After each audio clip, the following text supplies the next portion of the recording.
Welcome to the DCTV News at Noon program.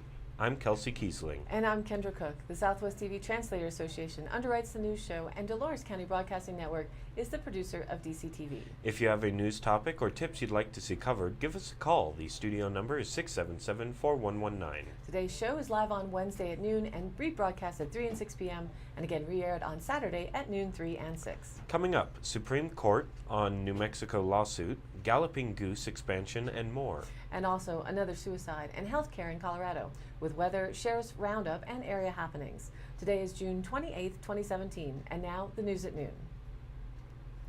From the Cortez Journal, New Mexico's petition to hold Colorado responsible for the Gold King mine spill nearly 2 years ago was denied this past Monday by the U.S. Supreme Court. Colorado Attorney General Cynthia Coffman said in a prepared statement, "Because it was the EPA and not Colorado that caused the Gold King mine disaster, I have said from the beginning that New Mexico should not have sued Colorado in Supreme Court. Now that my office has won the Supreme Court case, I hope the conversation can focus on the EPA and its promise to take full responsibility for its actions." In August 2015, an EPA contracted crew reached the portal of the historic Gold King mine, releasing an estimated 3 million gallons of mined wastewater down the Animas and San Juan rivers. Last June, the state of New Mexico sought damages and demands from Colorado for its part in the mine spill, as well as the decades of toxic drainage from mines in the headwaters of the Animas River near Silverton.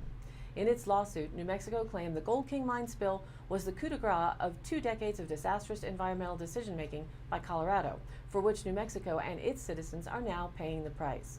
The complaint specifically called out a decision reached by the state of Colorado and Sunnyside Gold Corporation to shut down a water treatment plant in favor of placing bulkheads at the entrance of the American Tunnel, Sunnyside's drainage point.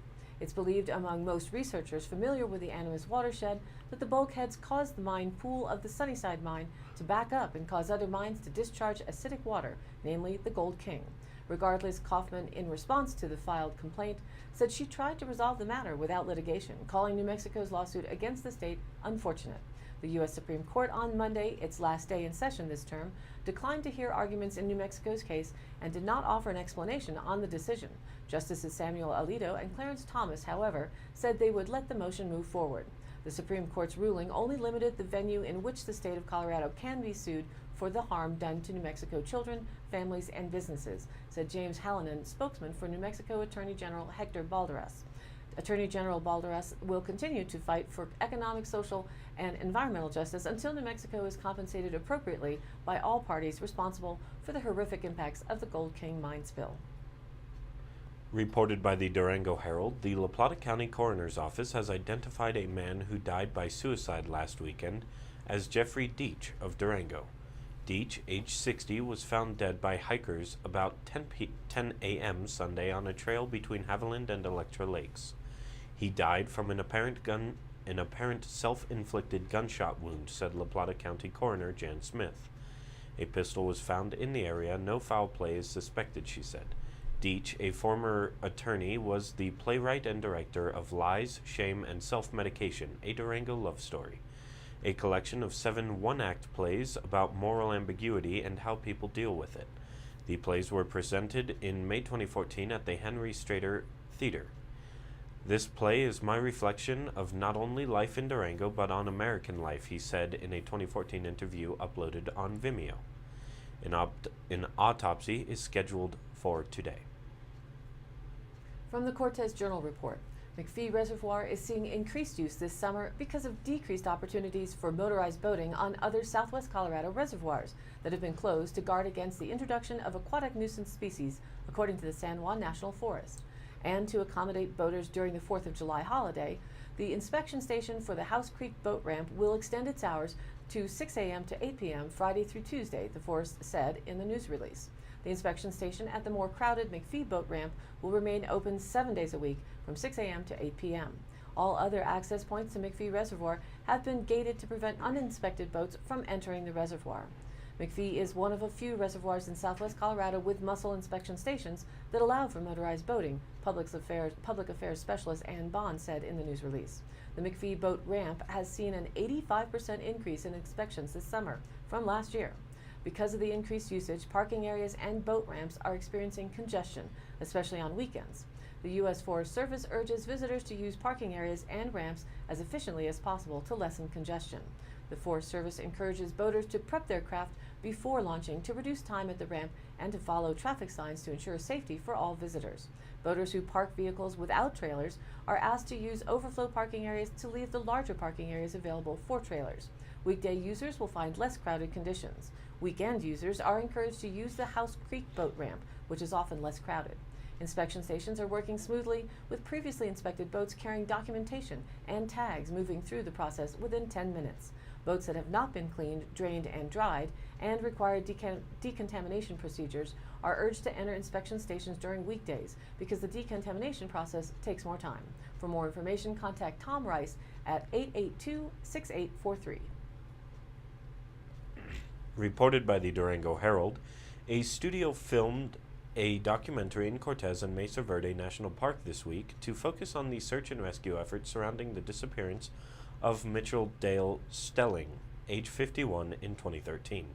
Prometheus Entertainment, a Los Angeles-based company that specializes in television documentaries, conducted interviews and shot footage for a 2-hour special about the disappearance. Associate producer Marielle Huey said earlier this week the film crew would be in Cortez at least until Thursday and planned to film in Mesa Verde as well. The crew is interviewing former rescue workers who participated in the intensive search for Mitchell Stelling. Stephanie Burdett of the Four Corners Film Office said the crew started interviews on Monday. As I understand it, the goal of the documentary is to highlight search and rescue workers and possibly get more money donated to these causes, she said. Mitchell Stelling's wife, Deneen Stelling, accompanied the film crew at the park. In a phone interview Thursday, she said there have been no clues to the whereabouts of her husband, who was last seen by hikers on June 9, 2013 on the Petroglyph Trail. An intensive 2-week search included 70 searchers, a helicopter, search dogs, a hot shot crew, and horse patrols. Searchers rappelled off cliffs near a steep section of the trail and scoured the canyons and mesas, but found no clues. The Stelling family has visited the park numerous times to search for Mitchell Stelling and meet with park officials who reported to her that the investigation remains open. Deneen Stelling said she believes her husband might have been misled by a sign with an arrow directing hikers back to the museum. She is seeking a presumed death certificate for her husband and was recently struck by another tragedy when her home burned down. According to the Cortez Journal, Dolores Town board members meeting in their monthly workshop on Monday considered a proposed display track for the Galloping Goose Railroad Museum. The Galloping Goose Society wants to install a short section of track that it owns to display restored railroad cars behind the museum. The area is within the museum's land lease and the town, but adding the track would require adjusting the sprinkler system for Flanders Park. The proposed track and rail car would also be above a water line, which may need to be moved as well. Joe Becker of the Galloping Goose Historical Society said the rail car display would help tell the area's railroad history and attract volunteers for restoration projects. There are many opportunities to obtain historical rail cars. One rail car that the museum is interested in restoring was used to haul ore from the Tomboy mine near Telluride. Another possibility is to seek a partnership with the Cumbrae and Toltec Scenic Railroad to display their historic railroad cars in Dolores on a rotating basis. The Galloping Goose No. 5 is shipped by flatbed truck to Chalma, New Mexico every summer and fall to run popular excursions on that railroad. Board members expressed support for the track display proposal, and the town will look into which water lines may need to be moved and the costs. The rail car display will enhance the ability to interpret the important role of the railroad in this area. How to make it work is the question, said board member Tracy Murphy, who is also a museum professional for the Bureau of Land Management. Dolores Mayor Santiago Lopez pointed out that according to the lease, the museum would be responsible for costs of moving sprinkler lines and the water line if necessary. Reported by the Cortez Journal, facing stiff opposition, Senate Majority Leader Mitch McConnell on Tuesday delayed a vote on legislation to repeal the Affordable Care Act as several cast doubt on whether there's enough support to advance the bill. McConnell faced resistance from the most moderate and conservative senators. Had he pushed forward this week, it's doubtful that he would have had enough votes to begin debate on the bill. The full draft of the Senate bill, which Republican leaders released on June 22nd, includes cuts that would affect rural Westerners, although it phases out Medicaid more slowly than the House version. Its impact reaches across the Rockies and Plains. In May, the AHCA narrowly cleared the House. Since then, Republican lawmakers have been debating over the degree to which it might change as it wends its way toward passage. McConnell accelerated the process in June by invoking a rule that allows the AHCA, because it is a budget reconciliation bill, to bypass the usual committee discussions and move forward to a full Senate vote, where it could pass with a simple majority, 51 votes. Not much information has been made public about the Trump administration's replacement bill, but according to recent reports, many Americans who gained insurance under the Obama administration's Affordable Care Act now stand to lose it, especially agricultural workers in the rural West. The AHCA proposal would have major impacts on many aspects of current health care, but the debate over the bill centers on three issues that disproportionately affect rural communities and agricultural workers. First, the AHCA would drastically scale back coverage under federal programs like Medicaid, which was expanded in many states under the ACA. Second, the plan would likely cause fewer people to enroll in plans on the individual marketplace, where people who can't get coverage through an employer, spouse, or Medicaid buy insurance. According to a May report from the Joint Economic Committee, that would cause premiums to increase for individuals that remain covered there. And third, the AHCA could also make it harder for some people to gain coverage because of pre-existing conditions. And now here's our weather report. Winds will be stronger this afternoon at 20 to 25 and help clear away the smoke. Again, the fine print says gusts may be a bit stronger than yesterday's. The red flag warning for today runs from noon to 8 p.m. The good news with these upper level troughs driving our winds is that they will turn to a northerly direction and help keep smoke levels down, or we'd be looking at smoking no mountains in view like last week. Sometime in the early part of next week, temperatures may climb again with another subtropical high pressure system working into the area. From the plains to the Great Lakes, there will be showers and thunderstorms today and tonight. Severe thunderstorms will be possible along with heavy rainfall. Thursday and Thursday night, those showers and storms will move from the Great Lakes into the northeast. Another low will cause more showers, thunderstorms, and heavy rains with possible flash flooding and severe thunderstorms to the Midwest again today. There will be a gradual increase in showers and storms across the southern tier. Those storms should remain generally confined along the Gulf Coast today. Scattered showers and storms are expected to move farther inland across the southeast on Thursday. High temperatures on Thursday are forecast to be 5 to 10 degrees above average across the West Coast states, with temperatures rising further by Friday, though temperatures through Friday are supposed to remain below the extreme levels experienced in recent days. High temps are expected to stay in the upper 80s into Monday. Thursday night will be a tad on the cool side at 49, then climb to the lower 50s to just barely in the upper 50s by Monday. Winds should moderate a little Thursday afternoon and a little bit more for Friday afternoon. Today is still a red flag warning until 8 p.m. Now back to the news. According to the Cortez Journal, the San Juan National Forest will maintain a temporary closure on 4 miles of the Calico Trail, Forest Trail number 208, from its northernmost trailhead where the trail intersects Forest Road number 471 to protect the trail and adjacent meadows from damage from persistent wet conditions from this year's deep snowpack, according to a news release. This action is necessary to prevent continued damage to the trail and creation of new routes around the rutted trail in adjacent delicate meadows, said Derek Padilla, San Juan National Forest Dolores District Ranger. This ongoing temporary closure will prevent damage to the trail and wetlands until a long-term solution can be completed. This portion of the trail will be temporarily closed to all visitors, including pedestrian, horse, mountain bike, and motorcycle use. During this time, the district will further assess the situation and design mitigation measures to repair the area and prevent future damage.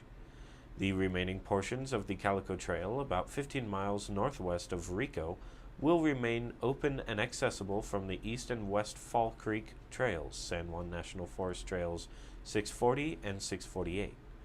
Winter recreation over snow with motorized and non-motorized will not be affected by the closure. Other exemptions include federal, state, and local officers or members of organized fire and rescue operations in the performance of official duties and Forest Service maintenance crews. Signs are posted notifying visitors to the area of the closure. Violators risk fines up to $5,000 for an individual or $10,000 for an organization and up to 6 months imprisonment. The study we spoke of yesterday, Airborne Measurements of Western U.S. Wildfire Emissions, Comparison with Prescribed Burning and Air Quality Implications, found many organic chemicals in wildfire plumes.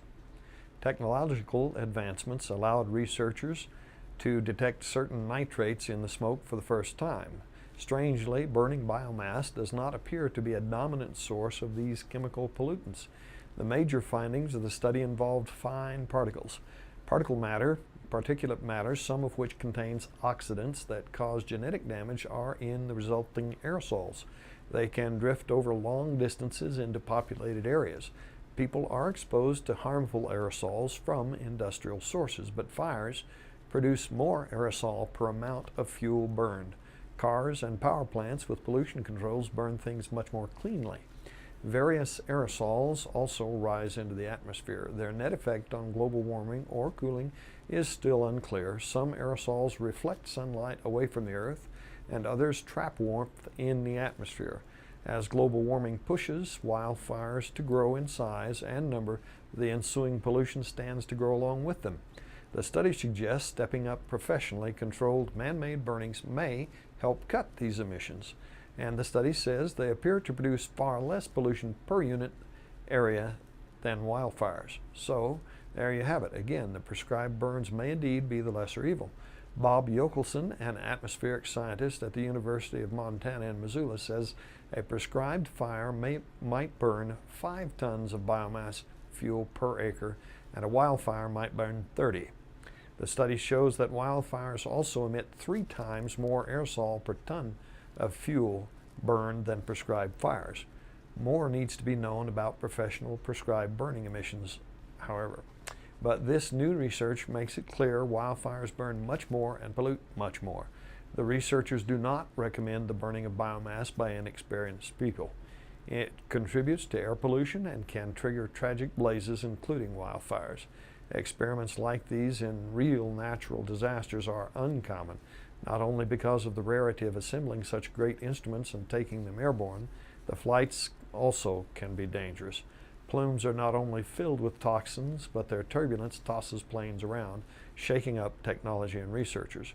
Yokelson said the smoke leaks into the cabin and makes you nauseous. You're trying to take notes, run your instruments, look at the fire, talk on the headset, and get pictures. Just how many people are crazy or concerned enough to jump into a jet and fly into a fire? And at the same time, it's crazy bumping. Normally, if you're in a smaller plane, your stomach is not too happy, and wildfires pop up unannounced. So flight schedules must be hammered out on short notice around strict regulations that normally prohibit flights near wildfires. Research aircraft also have to coordinate with regional authorities to avoid crossing paths with firefighting planes. Not the kind of flying I ever dreamed of, for sure. Reported by the Durango Herald, an experimental wildlife detection system installed 9 years ago on U.S. Highway 160 east of Durango has fallen into disrepair and is no longer operational. The $1 million system was designed to detect wildlife such as deer and elk on either side of the road and alert drivers of potential hazards. But after several years of research and making repairs, the Colorado Department of Transportation has largely given up on the technology in favor of cheaper fencing and wildlife tunnels to reduce animal vehicle collisions. It was a lot more maintenance than we were anticipating, said Mike McVoe, Transportation Director for Region 5. What's more, the 40-inch by 60-inch lighted signs that read wildlife detected had little effect on driver behavior. The main focus of this study was, can we get drivers to behave and actually listen to this and slow down, he said. When we were done doing this and collecting that data, we weren't seeing them slow down. Many drivers said the system didn't work. Signs would light up when no wildlife was present, or they wouldn't light up when deer or elk were visible on the side of the road. CDOT also made updates to the system to eliminate false positives, including those caused by drivers who passed over detection wires underneath their private driveways. If the field was disrupted by wildlife passing through, signs lit up on the side of the road with an image of a leaping deer. CDOT plans to eventually remove the wildlife detection signs, but it's possible the Highway Department will maintain a small portion of the detection zone near the west end, where it abuts deer fencing. It makes sense to use the system near the end of fencing where it's likely animals will cross the highway, McVoe said. It will be easier to maintain a tiny section compared with a mile of wire on both sides of the highway. From the Journal, fans of smoked meats and hearty sides now have one more reason to tour Mesa Verde National Park this summer. The Spruce Tree Barbecue has reopened on the Spruce Tree Terrace, about 20 miles inside the park. The barbecue is open daily from 11 a.m. to 3:30 p.m., 7 days a week until September 11th. Jeffrey Sumner, general manager of the concessionaire Aramark at Mesa Verde, said the barbecue was extremely popular when they tried it out 5 days a week last year, so they decided to expand it this year. For $14, visitors can get one entree, 2 sides, and a drink, and a house-baked cornbread muffin. A larger $40 family special includes 3 meats, sides, and drinks, Sumner said. The meats available include slow smoked brisket, smoked chicken leg quarters, smoked sausage links, and smoked chicken wings, he said. Sides include potato, macaroni, and Caesar salads, coleslaw, baked beans, and smoked macaroni and cheese. The Spruce Tree Barbecue is an all-outside dining experience, with the barbecue themselves located on the middle tier of a 3-tiered terrace. Umbrellas, however, provide shade and respite from the hot summer sun. For more information, call Mesa Verde at 1-800-449-2288. And now for the Dolores County Sheriff's Roundup for the week of June 19th through the 25th. The Dove Creek Volunteer Fire Department responded for a controlled burn that went out of control on Road H in Dove Creek. A deputy assisted during the poker run on the 24th to ensure a safe transition from the parking lot of the Sinclair to Highway 491 for all motorists and bystanders. Animal Control responded to a noise request in town after dispatch received a complaint of a puppy screeching as though it was in distress.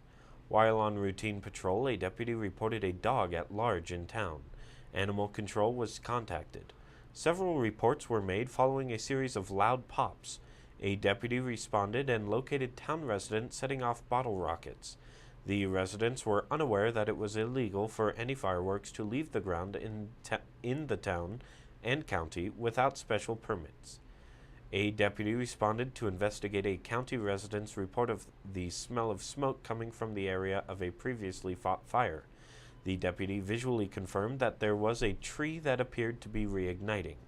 The Dove Creek Fire Department responded and extinguished the fire. A deputy is investigating a report of juveniles stealing cigarettes and lighters off the porch of a town resident. That's it for this week's Roundup. Stay tuned for next week's updates. In today's High Canyon Country happenings, Dolores County Public Health Child's Fair, August 2nd, will go from 1 to 3 p.m. at the Community Center. Join them for a fun-filled afternoon. There will be providers from Dove Creek and Cortez with plenty of information and goodies for the entire family.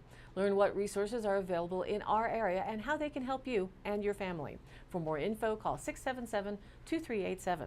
And Friday, June 30th at 3:30 p.m., the Cortez Cultural Center will be celebrating its members and its 30th anniversary with an ice cream social, with some delicious scoops from Moose and more. For more about the Cultural Center, go online to cortezculturalcenter.org/events. July 9th through the 30th, Music in the Mountains is a classical music festival and conservancy in Durango, Colorado, hosting a series of concerts including the 2017 benefit called Chocolate Indulgence on Monday, July 10th at 7 p.m. Benefit tickets are $75. For all the information about the series, go online to musicinthemountains.com. And the 4th of July events mostly start this Saturday, July 1st. Go to our DCTV News at Noon Facebook page to see a listing of the surrounding area events, times, and dates. DCTV will be broadcasting Monday, July 3rd, but not live on July 4th. All of the happenings are posted up on our DCTV News at Noon Facebook page, along with the YouTube replays, weather, and original stories and local posts. To share your event or information, contact us. dcbnnews@gmail.com or call the station at 677-4119 and we'll be sure to get your news on air. Thanks for tuning in. News at Noon airs live at noon Monday through Wednesday, then is rebroadcast at 3 and 6 p.m. and again re-aired Thursday, Friday, and Saturday in the same order at noon, 3, and 6. And the Talk Tuesday interview program this week will be rebroadcast at 5 p.m. nightly before the evening news replay. Watch for Dan Fernandez's insights into his recent trip to Cuba, along with photos from his travels. Be sure to check out the YouTube replays of the news and Talk Tuesday. It's DCTV News at Noon on Facebook page. Please like us there and share it with a friend. For Kendra Cook, Jerry Tope, and everyone at DCTV with the News at Noon program out of Dove Creek, USA, I'm Kelsey Kiesling. Thanks for watching.